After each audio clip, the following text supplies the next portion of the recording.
My name is Rebecca, this is Rebecca's Study Corner, and I am just here in this video to give you a little bit of advice and some help and a little bit of knowledge that I would have loved to have received when I first started studying AAT Foundation Diploma Level 2.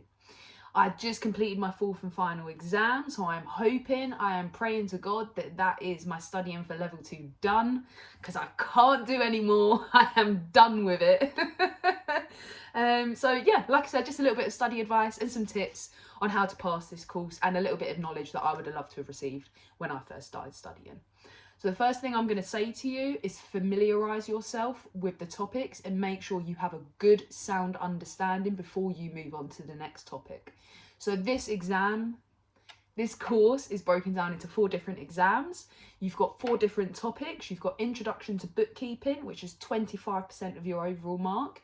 You've got Principles of Bookkeeping Controls, which is also worth 25%. You have got Principles of Costing, which is worth 20%. And then you finally have the Business Environment, and this is worth 30%. So this is the biggest chunk that your grades will come from. The only thing I will say about the 4th exam is that there is a lot of the very first module, there's a lot of introduction to bookkeeping in your 4th and final exam. So this is why I stress it's really important that you have a good sound understanding of introduction to bookkeeping before you move on. All of the other modules are pretty much an extension and an add-on from what you've learned in the first module. So I can't stress enough how important introduction to bookkeeping is going to be to you in order for you to understand everything else that you're going to learn in your course. Now, introduction to bookkeeping is pretty much your debits and your credits. It will explain to you the positive money in a business, the negative money in a business. It will explain to you the general ledger. It will explain to you the receivables and the payable ledger, and the basics such as invoices, credit notes, remittance advices, and basic transactions that you will put onto accounting software. So it's quite an easy topic. Now, I say it's an easy topic. When you get onto debits and credits, do not get stressed.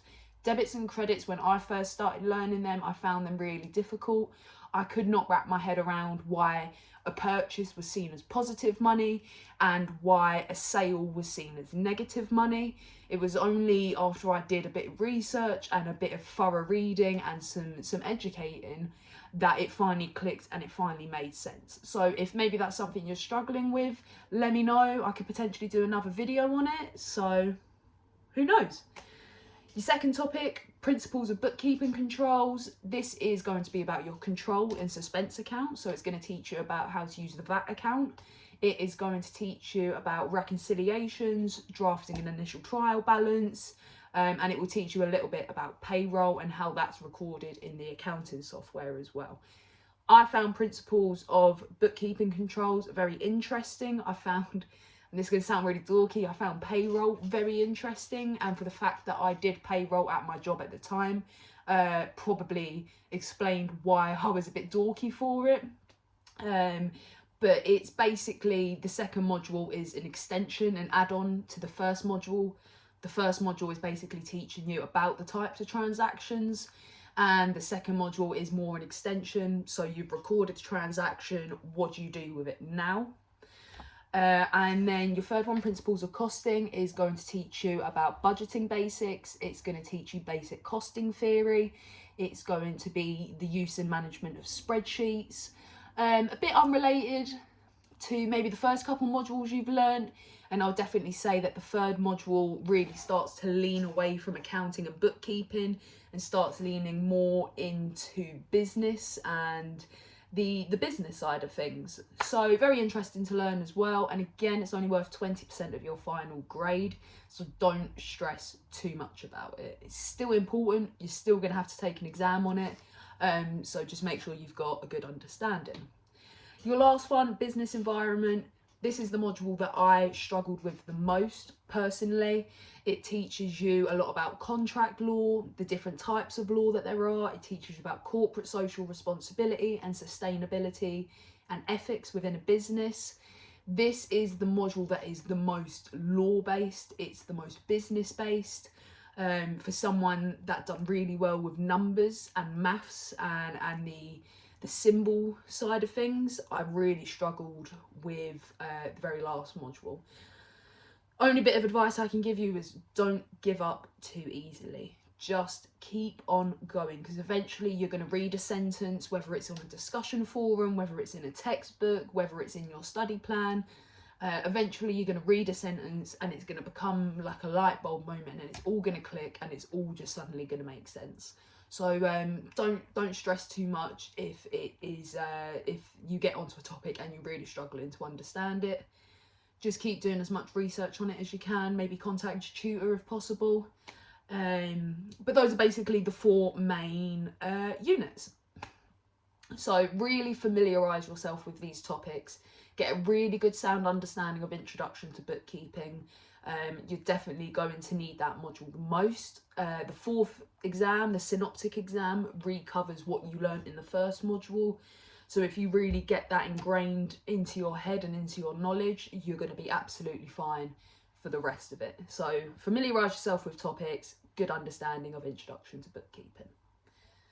All right, my next tip will be develop a good study plan that you stick to. So by week 1, you need to have finished this topic. By week 2, you need to finish this topic.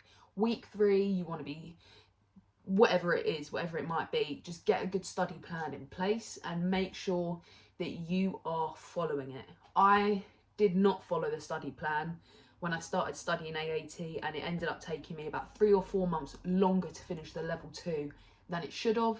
So they're expected, if you're working full time, that the course can take up to a year. It took me about a year and 3 months, a year and 4 months, because I did not follow the study plan.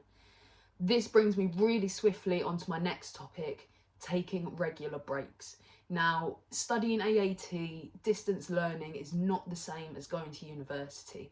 Going to university, you work for 6 weeks, you have a week off. You work for 6 weeks, you have a 2-week Christmas holiday, and then you get 4 or 5 months off in the summer. Unfortunately, AAT is not like that. You will study, you'll do an exam, you'll go straight into the next studying and straight into the next exam.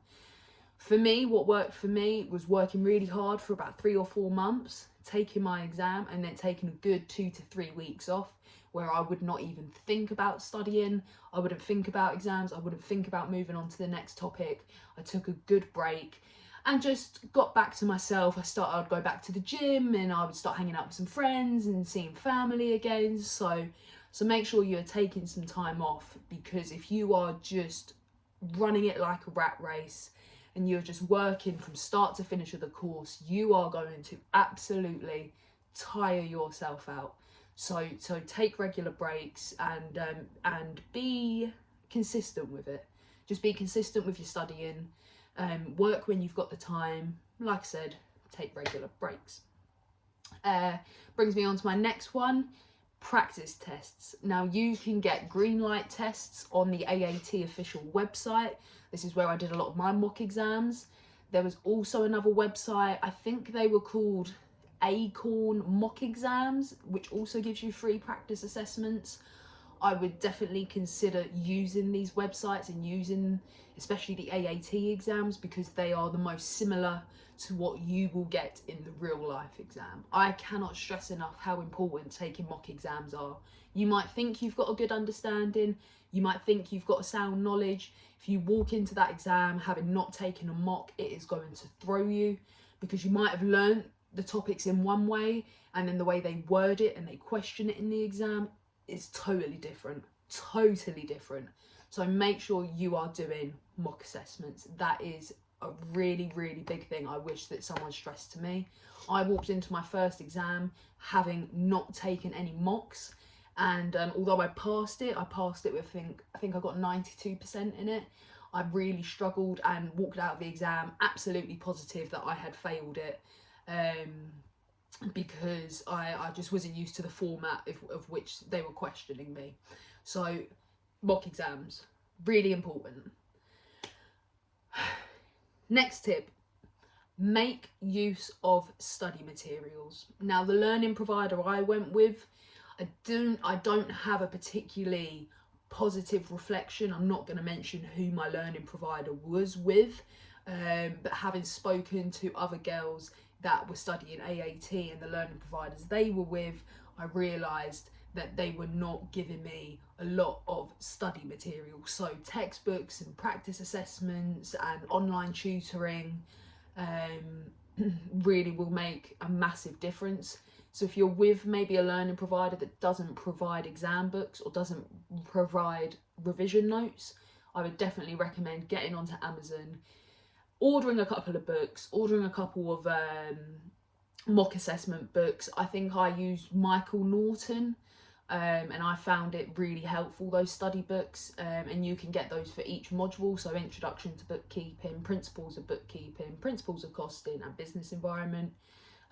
Definitely make use of any study books that you get. This is my main sort of advice, but the number one tip I will give you that defeats all other pieces of advice I've given you is just keep going. It is going to get tiresome. It's going to get repetitive. There are going to be topics that you learn about that you find quite boring. Topics you're going to study and think, I'm never going to need this for the real world. I'm never going to need this for the world of finance. You might not need it for the world of finance, but you know what you do need it for? You need it for your exam. So suck it up and study it. You don't have a choice. You just got to get on with it, unfortunately. If there is anyone out here who has actually benefited from this video and maybe has a topic that they have started studying an AAT that doesn't make sense, always feel free to let me know, and I can always do a video on some advice that helped me understand that topic. But just keep on going, keep pursuing, be relentless with it, and tell yourself you can do it. There are going to be times you are going to study, things aren't going to make sense, you're going to want to cry.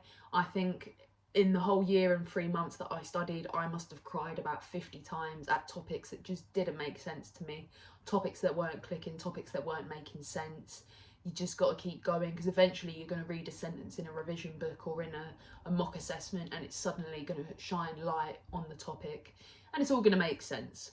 So don't panic, don't stress, just keep going, keep doing it, and eventually it will click.